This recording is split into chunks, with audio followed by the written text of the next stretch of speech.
सभी प्रेस बंधुओं को नमस्कार। बहुत दिन बाद आप लोग का यहाँ पे हम आए हैं, इसलिए आप सभी को स्वागत करते हैं।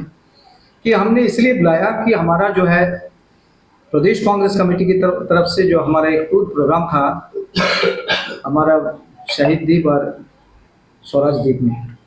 तो स्वराज द्वीप में पहला दिन 9 तारीख को हम लोग पहुँचे, जहाँ पर वहाँ पे पार्टी के कार्यकर्ताओं के साथ वार्तालाप किया, वहाँ पे बैठा, छटाई मीटिंग हुआ। तब वहाँ पे मालूम हुआ है कि इस दौरा में मालूम किया गया कि उसमें जो इतना एडमिनिस्ट्रेशन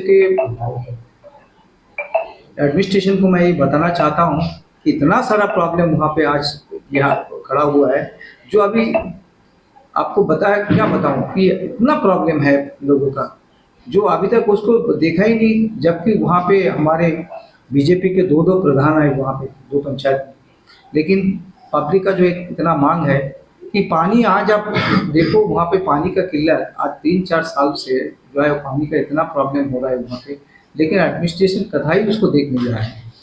पानी का ऐसा है कि पाइपलाइन खराब हो गई एपीडब्ल्यूडी का, 3-4 साल से पाइपलाइन खराब है। वो पानी आता है, जरूर है, टाइमली आता है, लेकिन पानी गाँव वाला तक पहुँचता है। ये वार्ड नंबर हुआ है कृष्णा नगर जो है, उसका वार्ड नंबर 3 स्वराज द्वीप में, वहाँ पे ऐसा एक जगह है, वो गांव वाला पानी ही नहीं मिलता है। ये बोले से हम लोग दुखित हो गया, बोले भाई कैसा ये पानी नहीं मिलता वहाँ पे। बोला पानी जाता है सर, पाइपलाइन है, पाइपलाइन 5-6 जगह से जो है टूटा हुआ है, वो पानी वहाँ पे पहुँचता नहीं। लेकिन हम यही का पास जाते, हम लोग जेई का पास जाते, लेकिन वहाँ पे कोई काम ही नहीं होता। तो ये कैसा चलेगा। मैं एडमिनिस्ट्रेशन से, मैं चीफ इंजीनियर साहब से मैं अनुरोध करता हूँ, ई साहब से अनुरोध करता हूँ कि देखिए, अब हम लोग एक टूरिज्म प्लेस है, जहाँ पे आप बड़ा बड़ा जो वहाँ पे कंपनी है, जिसका होटल है, सब कुछ है, उस लोग कैसा भी मैनेज कर लेते हैं, लेकिन गरीब आदमी जो बसता है गाँव में, उसके ऊपर में तो आप लोग ध्यान देना है। आप उसके ऊपर ध्यान नहीं देते और वो बेचारा उस लोग सफर करता है पीने का पानी के लिए। पीने का पानी तो जरूरत है आदमी की जिंदगी जीने के लिए, अब वही नहीं मिल रहा है वहाँ पे, तो उसके ऊपर में तो एडमिनिस्ट्रेशन जरूर उसको ध्यान देना है। ये पहला बात है। दूसरी बात है रोड। एक जगह है कृष्णनगर वार्ड नंबर 3, उसमें एक इंग्लिश मीडियम है, स्कूल है, और सबसे बेस्ट स्कूल है हम लोग के अंदर में, स्वराज द्वीप के अंदर में। हैवलॉक स्वराज द्वीप वो एक ही है। तो इसमें बढ़िया स्कूल है। वो स्कूल में जो है बच्चे लोग आने के लिए बहुत बड़ा प्रॉब्लम हो गया, क्योंकि रास्ता ही नहीं है। आप जाके देखेंगे कि रास्ता आपको ढूंढना पड़ेगा कि भाई रास्ता कहाँ है। स्कूल बढ़िया है, लेकिन रास्ता नहीं है आने का। ये एक बहुत बड़ा गांव वाला 180 से 200 लोग जो है वहाँ पे परिवार है। अब वो 200 परिवार का जो क्या हाल है, वहाँ पे रास्ता बोलने से बस उसके अंदर नहीं जाता है, गाड़ी उसका जाता नहीं, किराया गाड़ी नहीं जाता है, कोई एक 2 व्हीलर जाता नहीं है, लोग पैदल चलना पड़ता है। कोई वहाँ पे जो बुजुर्ग है, वहाँ पे जो बुजुर्ग है, उसको अगर मेडिकल का आना होता तो वो आ नहीं पाते हैं। ऐसा परिस्थिति, कोई बीमार हो गया तो क्या करेंगे उसको, ऐसे ही मरना है। आज ये 5-10 साल से जो ऐसा परिस्थिति है, अभी तो 5 साल से तो कुछ भी हो नहीं रहा है। रास्ता का नाम से जब इलेक्शन आया था, सुना कि भाई एमपी इलेक्शन आया तो उस टाइम बीजेपी का कुछ कार्यकर्ता लेके डंपिंग किया, कोई मटेरियल डंपिंग किया कि भाई काम अभी हो रहा है, अभी हो जाएंगे, कुछ दिन के अंदर में हो जाएगा, आप लोग वोट दे दो। अब वोट का हो गया, वोटिंग भी हो गया, एमपी साहब भी जीत गया, बस उसके बाद वो मटेरियल को जो है वहां से कैरी करके दूसरा जगह में लेके चले। ऐसा परिस्थिति अगर देश के अंदर में, हमारा द्वीप के अंदर में होगा तो कैसा चलेगा।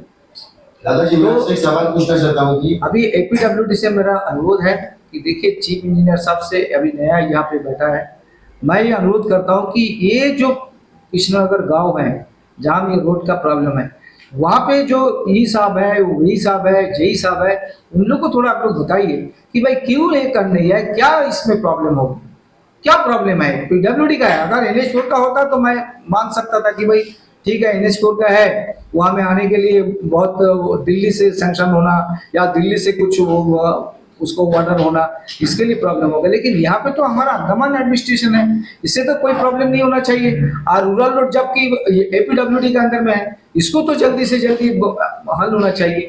ये क्यों नहीं हल हो रहा है। सारे के सारा कृष्णनगर वहाँ जितना रूरल रोड हैब्लॉक के अंदर में है, ये हैब्लॉक के अंदर में जितना रूरल रोड है सभी बोले से बहुत ही खराब परिस्थिति में चल रहा है। इसलिए एडमिनिस्ट्रेशन से मेरा ये निवेदन है कि इमीडिएट इसको ऊपर में एक्शन में आए, और अन्यथा अगर आप नहीं आएगा, अगर इसको हम लोग 10 या 15 दिन के अंदर में हम लोग नहीं देख पाएगा कि यहाँ भाई कोई एक्शन में नहीं आया, तो इसके बाद आप समझो कि फिर हमारा क्या करना है। हम लोग जो डेमोक्रेटिक वे में जो करना है वो हम लोग जरूर करेंगे।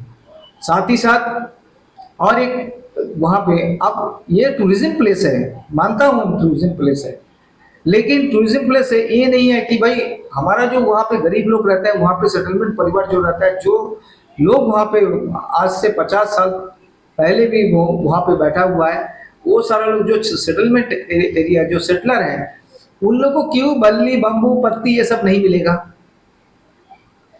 अभी वहाँ पे जो फॉरेस्ट डिपार्टमेंट है उसको जो है बल्ली काटने दिया, वहाँ पे घर का उसको रिपेयर नहीं करना, उसको उस लोग घर नहीं बनाएंगे, उस लोग कुछ भी नहीं करेंगे, इसलिए बल्ली का परमिशन नहीं देगा, उसका बम्बू का परमिशन नहीं देगा, उसको पत्ती का परमिशन नहीं देगा, तो उसको तो मिलना चाहिए ना। ये हमारा अनुरोध है फॉरेस्ट डिपार्टमेंट से कि आप वो एरिया को पर्टिकुलर में क्यों आप बंद किया है। आप तो बाकी एरिया जैसा हमारा रंगत चले जाइए, मिडिल अंडमान चाहिए, नॉर्थ अंडमान चले जाइए, दिगलीपुर चले जाइए, कहीं से भी आपको अभी भी बल्ली बम्बू पत्ती का जो परमिशन मिलता है, पोस्ट का परमिशन मिलता है। ये क्या कौन सा जगह आ गया कि भाई जहाँ में आपको नहीं मिलेगा। तो जितना सेटलमेंट एरिया में है, क्योंकि ये हम मानता है कि ये टूरिज्म इलाका है, टूरिज्म इलाका होने से बाकी गरीब लोग क्या करेंगे, उसके लिए तो मुहैया करना ना, ये एडमिनिस्ट्रेशन का काम है। तो हमारा ये निवेदन है कि ये जल्दी से जल्दी हमारा लोगों को मिलना चाहिए। राइट सर, आज हमारे फुटबॉल में मेडिकल की समस्या, जैसे कि आपने आप लोग का जो समस्या बताया, उसी प्रकार का आज हमारे फुटबॉल सभी जगह जो मेडिकल का समस्या रहती है। अब हमारा सवाल ये है कि हमारा डिस्ट्रिक्ट हॉस्पिटल कई दिनों से जो है बन रहा है, आज तक भी बन रहा है, इसके बारे में आप जनता को क्या बताना चाहते हैं? देखिए, आम जनता को यही बताना चाहता हूँ एडमिनिस्ट्रेशन से, डिस्ट्रिक्ट हॉस्पिटल आपको मालूम नहीं बन नहीं रहा है, बन चुका है, वो बन चुका है डिस्ट्रिक्ट हॉस्पिटल। तो एडमिनिस्ट्रेशन आपको मालूम है, जहां में जिस देश में जिस जगह में एलजी से मिलने के लिए एमपी को धरना देना पड़ता है, वहां में यूरोनल पॉइंट बनाना पड़ता है एमपी का, ये एलजी का नाक का सामने, और वो जगह में क्या होगा। अभी एलजी देखा वो डिस्ट्रिक्ट हॉस्पिटल बन के पड़ा है वहां पे, आज तक वहां पे उसको इनॉग्रेशन नहीं होता है। किसका ये कमी है? ये एमपी को ये मालूम नहीं है कि डिस्ट्रिक्ट हॉस्पिटल वहां में बना है, तो क्यों नहीं कर रहा है एमपी? एमपी क्या चीज के लिए बना है? ये नाटकबाजी करने के लिए। एक एमपी यहाँ पे नाटक ऐसा कर रहा है, बीजेपी को लेता है, तो जितना भी पीआरआई है वो सबको बुलाता है, सब लेके काम करता है, यहाँ में धरना देता है। क्या चीज के लिए धरना होगा? क्या आपका पार्टी नहीं है? आपका मिनिस्टर नहीं है? आपका होम मिनिस्टर नहीं है? आपका सब कुछ है, आपका एक चपरासी से लेकर प्राइम मिनिस्टर तक आपका है। आप किसके ऊपर में धरना देने जाता है? आप दिल्ली जाके आप उसको सेटलमेंट करो। क्यों अनाथा जो आदमी लोग है यहाँ पे पीआरआई का है, उसको बुला के आप रोड में आप निकालते हो? क्या चीज के लिए? क्या प्रॉब्लम है? ये आदमी को धोखाबाजी देने का जो आप लोग का जो ये जो चालाकी है, साजिश ना, ये बंद रखो, ये बंद करो, क्योंकि ये अब नहीं चलने वाला है। ये दोनों सब मिला हुआ है, एलजी भी मिला हुआ है, एमपी भी मिला हुआ है। ये सब दिल्ली में मिलते हैं, यहाँ में नहीं मिलते हैं। यहाँ में क्या है भाई, हम एलजी का अगेंस्ट में जो है हम धरना देता है। क्या चीज का धरना होना चाहिए। और एक सवाल सर, जैसे कि अभी आप लोग हम लोग सभी जानते हैं कि अंडमान में जो हमारे युवा बिना नौकरी का जितने परिस्थिति है, ड्रग्स वगैरह से जो कोई एंटरटेनमेंट नहीं है अंडमान निकोबार में हमारा युवा के लिए, जब ऐसे स्थिति में अभी जो आईटीएफ ग्राउंड में जो 365 सीट थी अंडमान कमांड का, वो सीट को जो है 62,000 बच्चे जो एग्जाम लिखे गए, इसके बारे में क्या बोलना चाहते हैं? देखिए, इसके बारे में क्या बोलूं, इसके पहले आपने सुना कांग्रेस का आंदोलन, सुना हर जगह में हमने आंदोलन किया, 3,000 3,500 बच्चे लोग को मिला। उसके बाद आया हम लोग देखो, हम किसके लिए लड़ते? हमारे बच्चों के लिए लड़ते। हम रिजर्वेशन चाहता है कि अभी ये जो जितने भी है अंडमान का बच्चों को चाहिए, ये हम बाहर का बच्चों के लिए नहीं है। लेकिन एमपी साहब कहते उसका सारा यहाँ पे तंत्र है, वहां पे उसका मिनिस्ट्री है, वहां पे प्राइम मिनिस्टर है, सभी है। एक चुटकी में बोले अगर एक तुर्की में ये सॉल्व हो जाएगा, लेकिन इस लोग करेगा नहीं। आज 362 पोस्ट के लिए अगर 61,000 अगर बच्चे आता है, ये जिम्मेदार किसके हैं? ये बीजेपी सरकार का है, ये बीजेपी का एडमिनिस्ट्रेशन का है। इसको उनको जवाब देना होगा। ये अंडमान का बच्चों को जो आज भविष्य जो है अंधकार में है ना, ये सिर्फ और सिर्फ ये जो बीजेपी के लिए है। क्यों आने दिया? वो एक ही बात कर सकता। 362 पोस्ट के लिए अगर आप सोचता है 61,000, आप बोले से ये शर्म का बात है कि देश का क्या परिस्थिति है। कहां गए मोदी साहब, वो जिन्होंने कहा कि हर साल में जो है 2 करोड़ नौकरी देगा। अगर 2 करोड़ नौकरी हर साल में देता तो ये परिस्थिति देश में आता कभी? ना अंडमान में आता, ना कोई देश में आता। ये सब झूठा जुमला है। ये जुमला का पीछे आज सब भागता है। आज देश का बहुत डामाडोल परिस्थिति है। ये दिन भी हम लोग को देखना पड़ता है। क्या करेंगे हम लोग? अभी तो नहीं समझते इस लोग। हमारे बच्चे भी समझना ना, हमारा लोग भी समझना ना कि ये मोदी का जुमला है। ये जुमला में हम क्यों जाए, हम क्यों फंसे, हम क्यों वोट दे? ये दे दे के आज परिस्थिति और भी गंभीर होगा। आने वाला समय में और भी दुनिया देखेगा, पूरा देश देखेगा, पूरा समाज देखेगा, पूरा लोग देखेगा, ऐसा परिस्थिति होगा। लेकिन करे तो करेगा। इसलिए हम चेतावनी देता है मोदी साहब को, मोदी एडमिनिस्ट्रेशन को, ऐसा आप ना करें। ऐसा करने से एक दिन ऐसा आएगा कि आप लोग को यहाँ में जीना मुश्किल हो जाएगा। बीजेपी अगर जो बोलेंगे उसका ही जीना मुश्किल हो जाएगा। ऐसा दिन आता है कि आज परिस्थिति ऐसा धीरे धीरे अंडमान में ऐसा हो रहा है। दादाजी, मेरा एक सवाल है। जैसे कि आपने अभी पानी का मुद्दा में जो बात की है, मैं आपको बताना चाहता हूं कि अभी 1 हफ्ता पहले मायाबंदर में एक धरना प्रदर्शन किया गया था। तो उसमें जो है एक मेंबर कई लोगों के सामने, कई महिलाएं, कई बच्चे और हर तरह के जो वहां पर जो लोग जो है मौजूद थे, पर उन्होंने जो है गलत वर्ड का यूज किया था। ये न्यूज आपने भी शायद देखा होगा। तो इसके बारे में आप क्या कहना चाहते हैं? वो जो है बीजेपी का मेंबर है और लोगों का ये कहना है, बस्ती वालों का कंप्लेंट है कि वो सबके साथ जो है गलत व्यवहार करता है। देखिए, ये तो बीजेपी पार्टी का जो ये पार्टी का मसला है। जो भी गलत बयानबाजी किया है उसको पार्टी का तरफ से उसको कुछ एक्शन लेना चाहिए ना, क्योंकि ये तो गलत चीज़ है। हम ऐसा गलत शब्द कहेंगे, हम पार्टी का हम बोलेंगे कि हाँ हम पार्टी का कार्यकर्ता है, तो इसका जिम्मेदार सरासर जो है ये बीजेपी का बोले से जो सुप्रीमो है उसी के ऊपर आता है। उसका जितने भी संगठन है उसके ऊपर में आता है कि उस तरह व्यक्ति जो है इस पार्टी में रहता है, उस तरह व्यक्ति का जरिया जो है ये पार्टी चलता है। तो ये तो उनका पार्टी का मसला है। और एक समाज के अंदर में माँ बहन जहाँ पे रहता है उसी के अंदर में ये सब गलत शब्द ये कहना, बोले से आपको कितना बोले से आपको सोचना पड़ेगा कि भाई क्या परिस्थिति होगा इस पार्टी का, तो किस हद तक इस लोग जा सकता है, ये भी हम लोग को सोचना पड़ेगा।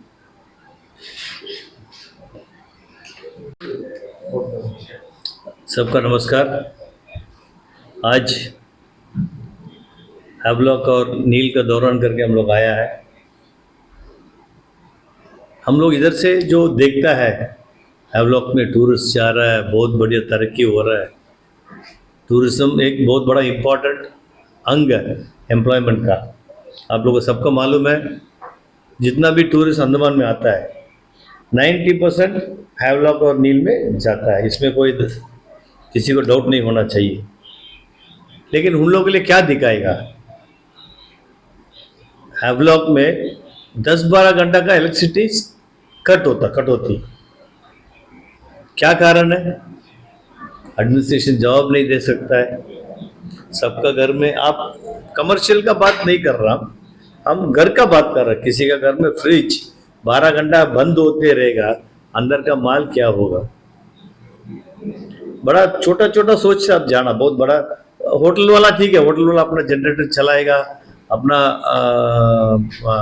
इंडिविजुअल सोलर प्लांट डालेगा। पब्लिक क्या करेगा? ये बहुत बड़ा एक समस्या है हैवलॉक आइलैंड में। एडमिनिस्ट्रेशन का बाद जो लार्जेस्ट एम्प्लॉयर है टूरिज्म में सब कुछ आता है। लॉन्ड्री से लेके बोट वाला से लेके चिकन सप्लाई सब इसमें एक हिस्सा है। ऐसा देखने से आप देखिए कितना एम्प्लॉयमेंट मिलता है।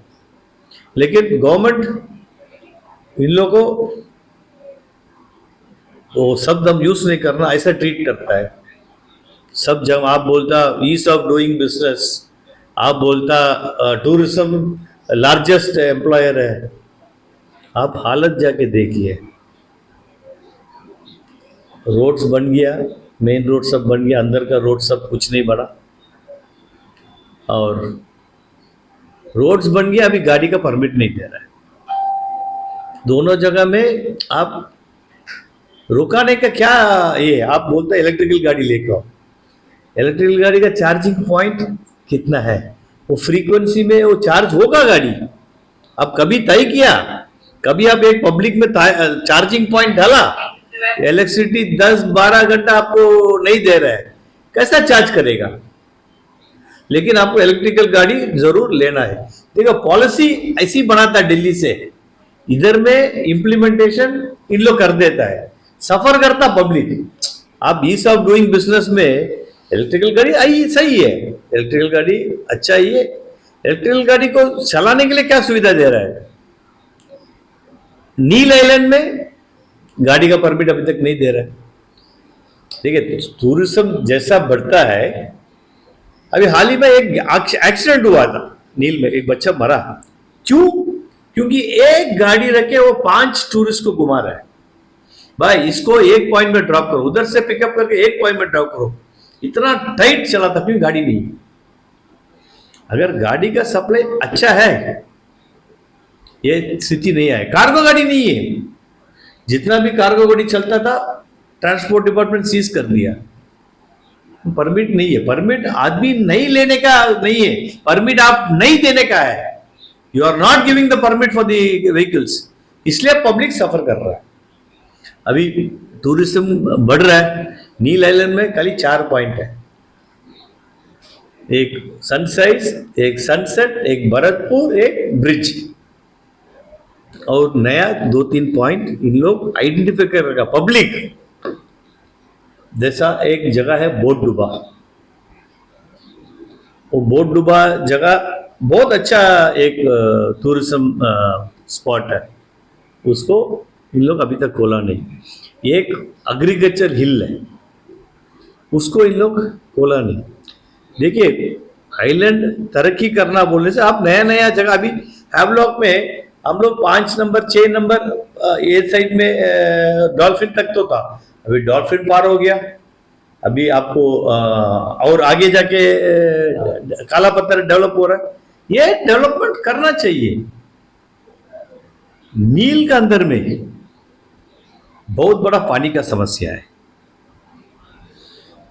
उसके लिए कुछ बड़ा कुछ प्रोजेक्ट डिसैलिनेशन प्लांट आना जरूरी है। कम से कम जो अदर यूज के लिए, पीने का पानी का बात नहीं है, एक डिसैलिनेशन प्लांट बहुत जरूरी है। सबको मालूम है, सबको मालूम आजकल में, मतलब ये डेवलपमेंट का पीछे पानी घर में पीने का पानी नहीं मिलेगा। डिसैलिनेशन प्लांट गवर्नमेंट का तरफ से कितना बड़ा एक प्रोजेक्ट है बताइए। छोटा आइलैंड है, 2800 आबादी है और 2800 टूरिस्ट। देखिए 5,000 चिल्लर का आप कितना बड़ा डिसैलिनेशन प्लांट डालना पड़ेगा। गवर्नमेंट को कोई फिक्र नहीं है। गवर्नमेंट अपना फिगर बढ़ा के बोलता 130% इंक्रीज हुआ टूरिज्म, गलत बात है। ये फिगर किधर से इन लोग लिया? 25% फॉरेनर्स आया बोलता, ये फिगर आप किधर से लिया? गलत गलत फिगर्स। आपका जो डेली टेलीग्राम, आपका जो बाजा बजाने वाला पूरा पूरा पूरा बाजा बजाता है गवर्नमेंट का, लेकिन गलत फिगर मत करिए ना। आप हमको प्रूव करिए, हम भी टूरिज्म इंडस्ट्री में जोड़ा हुआ 25 साल से, आप हमको प्रूव करिए ये बड़ा। देखिए बहुत बड़ा ये जो टूरिज्म का मूव ये साल हुआ, प्राइवेट सेक्टर में हुआ, एयर एशिया का हुआ। एयर एशिया भी हाल ही में बंद हो रहा है। एयर एशिया से हम लोग डिस्कशन किया, बोलता इतना चार्जेस बढ़ा दिया। इन लोग जब आने के टाइम में इधर का जो लैंडिंग चार्जेस कमती करेगा बोला, अभी बढ़ा रहा है। पैसेंजर यूजर फी कमती करेगा बोला, अभी बढ़ा रहा है। एयरलाइन बोल दिया भाई हम लोग संभाल नहीं सकता, अगर हमारा जो माननीय बड़ा साहब जो राजनिवास में बैठा है उसको थोड़ा से है मटेरियल, वो एयर एशिया को बंद करने नहीं देगा, क्योंकि एयर एशिया शुरू हुआ, आप लोग सबका मालूम है, एयर एशिया शुरू हुआ, फॉरेनर्स आने लगा, पूरा भी फॉरेनर्स देख रहा आप। तो ये एक पॉजिटिव मूव है, मतलब वो आया कोलंबोपुर से इधर आया, ये 2-3 दिन रह के फिर वापस इन लोग जा रहा है। 3 दिन 4 दिन का टूरिज्म का एक फॉरेनर्स हम लोग को मिल रहा है। ये एलजी साहब को मालूम नहीं है, एलजी साहब आया पीता काटा, बस उसको ये है कि वो अपना रिकॉर्ड में कर दिया, एयर एशिया हम कराया, क्या आप कराया एयर एशिया, आप खाली पीता काटा, सफर कर रहा वो ब्लीड हो रहा है, वो फाइनेंशियली ब्लीड हो रहा है, इसलिए वो बंद करने जा रहा है। यही आपका तरीका है टूरिज्म डेवलप करने का, यही ईज ऑफ डूइंग बिजनेस आपका ये है। का बहुत बड़ा दुख हम लोग नील जाके आके हम लोग डिप्रेशन में चले गया। मेरा भी उधर में एस्टेब्लिशमेंट है, मेरा भी उधर में होटल है, रोज 10,000 रुपये का पानी खरीद रहा है। अगर एक छोटा सा डिसैलिनेशन प्लांट डाल दिया उधर में, सारा प्रॉब्लम खत्म है। 1-2 टूरिज्म जो स्पॉट है इंक्रीज कर दिया, उधर का लोकल्स का रोजगार, वो नील आइलैंड के बारे में आप सोचना ही नहीं है। उसके बाद गाड़ी का परमिट नहीं है, पानी नहीं है, बिजली ऑफ कोर्स नील में अच्छा है, बिजली जो अच्छा है बात बोलना पड़ेगा, ऐसे ही बुरा करते रहेगा तो मेरा जो फिर एलजी साहब ने काम ले लेगा। नील में इलेक्ट्रिसिटी बढ़िया से सप्लाई हो रहा है, आप इलेक्ट्रिकल गाड़ी अलाउ करो ना। अभी इलेक्ट्रिकल गाड़ी का भी इन लोग परमिट के लिए लाइन में घूमना पड़ रहा। ट्रांसपोर्ट डिपार्टमेंट वाला क्या पॉलिसी, देखिए जब तक आप स्टेक होल्डर्स को पॉलिसी में इन्वॉल्व नहीं करेगा, आइलैंड तरक्की नहीं करेगा। क्योंकि आपका जो विचार अलग है, हमारा जो सोच अलग है, आपका जो सोच अलग है, हमारा विचार अलग है, ये दोनों को मैच करके नहीं चलेगा, टूरिज्म नहीं आगे बढ़ सकता। फिर वही होगा, आप जो बोला, आप बोला ना 300 पोस्ट के लिए 61,000 आदमी खड़ा है, यही है जो जगह में आप नौकरी दे सकता है, जो रोजगार से देता, उसको सेक्टर में आपको चिंता नहीं है, आपको कोई चिंता नहीं है। लेकिन 61,000 आदमी को आप लाइन में खड़ा कर रहा है 300 पोस्ट के लिए, उसमें 25,000 के ऊपर बाहर से आ रहा है। मतलब आइलैंडर का ना बहुत तमाशा बना कर रखा, आइलैंडर भी उस पर गलती है, आइलैंडर का बहुत बड़ा गलती है। हम लोग का दादा इतना आंदोलन किया, कोई बच्चा नहीं आया, वही हम लोग बुजुर्ग को लेके हम लोग प्रोग्राम किया है। बच्चे लोग डर क्या है, केस होगा, केस होने से नौकरी में, इस एक है ना एक सर्कल क्रिएट करके रख दिया। सो हम यही बोलने मन था कि हमारा महामहिम उपराज्यपाल जी एक बार नील जाए, उधर का पब्लिक से बात करिए, आप उन लोगों को बात सुनिए, आप जाके भाषणबाजी करके आएगा वो नहीं चलेगा, आप उन लोगों को बात सुनिए। और वो जो नया जगह आइडेंटिफाई किया, पीसीसीएफ को बोलिए भाई आप चेक कर लो, उसका एक रास्ता बनाओ, उधर से कम एक आधा दिन का ट्रिप उधर में हो जाएगा। धन्यवाद।